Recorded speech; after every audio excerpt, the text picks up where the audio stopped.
Kozhikode medical college ആശുപത്രിയിൽ dialysis രോഗികൾ അനുഭവിക്കുന്ന ദുരിതത്തിൽ ഇടപെട്ട് മനുഷ്യാവകാശ കമ്മീഷൻ.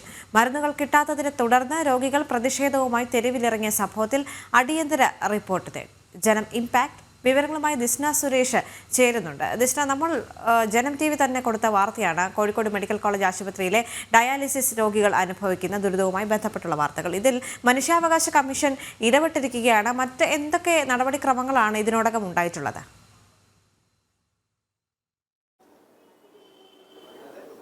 ദേവിക, തീർച്ചയായും ജനം ടിവിയിലൂടെയാണ് ഈ മനുഷ്യാവകാശ കമ്മീഷന്റെ ഇടപെടൽ ഉണ്ടായിരിക്കുന്നത് എന്ന് തന്നെയാണ്. ഡയാലിസിസിനായി എത്തുന്ന രോഗികൾക്ക് ആവശ്യമായ ഫ്ലൂയിഡ് ഉൾപ്പെടെയുള്ള മറ്റ് മരുന്നുകളൊക്കെ തന്നെയും പുറമേ നിന്ന് വലിയ വില കൊടുത്ത് വാങ്ങേണ്ട അവസ്ഥയിലായിരുന്നു. ആ രോഗികളുടെ ദുരിതമടക്കം ജനം ടിവിയെ വാർത്ത നൽകിയിരുന്നു. കൂടാതെ തന്നെ അവരുടെ ഒരു പ്രതിഷേധവും ഈ മെഡിക്കൽ കോളേജിന് മുന്നിലുണ്ടായിരുന്നു. ഇത്തരത്തിലുള്ള സംഭവം ഉണ്ടായപ്പോഴാണ് മനുഷ്യാവകാശ കമ്മീഷൻ ഈ വിഷയത്തിൽ ഇടപെട്ടിരിക്കുന്നത്. അടുത്ത മാസം ഉടൻ തന്നെ റിപ്പോർട്ട് സമർപ്പിക്കണമെന്നാണ് മനുഷ്യാവകാശ കമ്മീഷൻ പറഞ്ഞിരിക്കുന്നത്. മെഡിക്കൽ സർവീസസ് കോർപ്പറേഷൻ മാനേജിംഗ് ഡയറക്ടർക്കാണ് മനുഷ്യാവകാശ കമ്മീഷൻ നിർദ്ദേശം നൽകിയത്. നമുക്കറിയാം, മെഡിക്കൽ കോളേജ് ആരോഗ്യരംഗത്ത് കേരളം നമ്പർ 1 എന്ന് ആവശ്യപ്പെടുമ്പോഴും മരുന്ന് വിതരണ കമ്പനിക്കാർക്ക് കൊടുക്കുവാനുള്ള 90 കോടിയിലധികം രൂപ കുടിശ്ശിക നൽകാത്തതിനെ അടക്കം വലിയ രീതിയിലുള്ള സമരവുമായി ജനങ്ങൾ രംഗത്ത് വന്നിരുന്നു. തീർച്ചയായും ദേവിക നേരത്തെ സൂചിപ്പിച്ചതുപോലെ തന്നെ സാധാരണക്കാരായ ആളുകളാണ് മെഡിക്കൽ കോളേജിനെ ആശ്രയിക്കുന്നത്.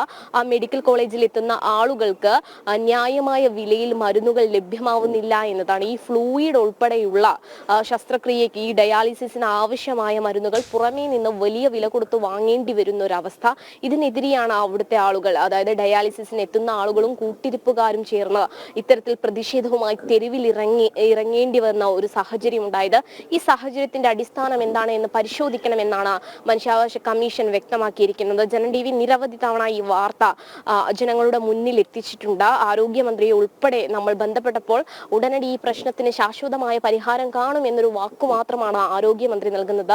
ആരോഗ്യ മേഖലയിൽ കേരളം നമ്പർ 1 എന്ന് പറയുമ്പോഴും ഡയാലിസിസിന് ഉൾപ്പെടെയുള്ള മരുന്നുകൾ വില കൊടുത്ത് പുറത്തുനിന്ന് വാങ്ങേണ്ട അവസ്ഥ വളരെ ശോചനീയമാണ് എന്ന് തന്നെയാണ് മനുഷ്യാവകാശ കമ്മീഷന്റെ കണ്ടെത്തൽ.